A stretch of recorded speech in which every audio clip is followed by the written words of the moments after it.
Hello, sir. Yes, Good morning po. good morning din.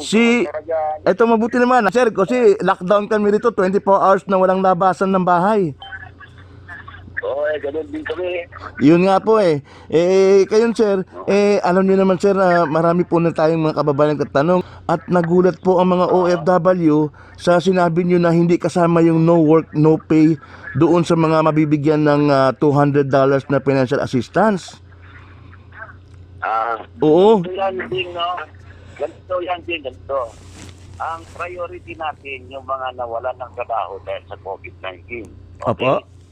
Pag nagkasya yung na may sobra yung pera para dun sa mga OFW na na-displaced because of COVID-19, i-consider natin yung mga no work, no pay na mga kababayan natin. Okay. Sir, majority po ng may problema na affected po ng COVID-19 yung no work, no pay po sir kaysa doon sa nawalan ng trabaho. Pati mabuti para may maiwan kung ganon. Kasi alam mo naman na ang binigay sa amin pa budget lang is 1.5 billion.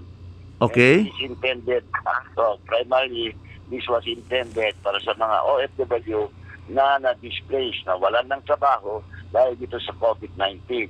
Ngayon, pag nabigyan na namin lahat mga yon at may naiwan pa, meron tayong ipapamahagi sa mga nagtamahan ng no work, no pay. Ibig sabihin na hindi sila nakatrabaho pero diyan pa rin sila trabaho, kaya lang hindi sila makatrabaho, naka-lock in sila, mabibigyan din natin sila ng tulong. Yes sir, kasi para po sa inyong kaalaman na Secretary, dahil sa bukod po sa no work no pay po sila, hindi po sila allowed lumabas ng bahay at the same time po may curfew hours na po ngayon dito, wala na po makain yung mga tao po ngayon sir. Ayun nga. Kaya nga huwag kang mag-alala Juan, Bing. Pag mayroon talagang maiwan, kagaya na sinabi, konti lang naman, yan ang bibigyan namin muna. At pag nabigyan na natin lahat yung mga nawalan ng trabaho dahil sa COVID-19, isusunod natin yung ating mga kababayan na no work, no pay. I see. So sir, isa pang tanong na lang. Sir, in case sir na humaba pa ho yung lockdown sir dito sa Saudi kasi may balita po na medyo magtatagal lalo pa tumataas po yung na-infect sir. Ano po ang plano po ng marami pong gustong umuwi ng Pilipinas? Meron na kaming hinahandang nakausap. Sumulat na ako sa ambassador ng Saudi Arabia at pumayag naman sila na ipapalipat namin yung mga more than 246 na kababayan natin na mariripatriate na. I see. Kung in case sir may mga iba pang gustong umuwi sir, ano po ba sir ang plano sir?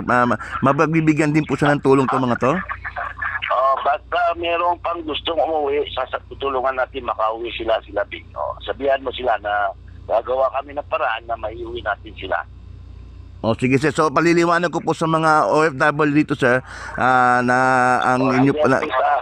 Opo, yung pong sinasabi niyo po na opo. Oo. So sir, meron po ba sir kayong one time sir panawagan sir at inyong mensahe sa mga OFW sir?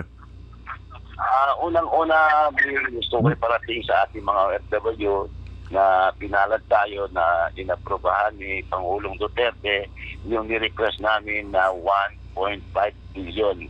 Kasi ang tinatarget namin kasi Bong sir, bong. 150. Bong. Oo. Bong ba? Nakalimutan mo na sir. Okay, sige. Okay. Tuloy mo sir. Bong.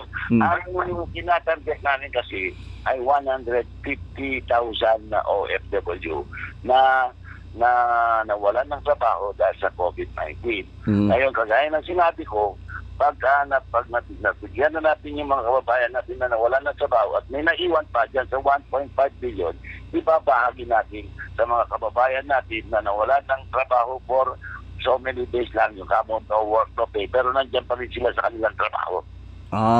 So 1.5 billion pesos sir, no? Opo. Yan ang naibigay na ating Pangulong Duterte. Okay, sige sir. So yun lang po sir. Maraming salamat po sa inyo at ay palalamat para natin po natin sa mga OFW sir.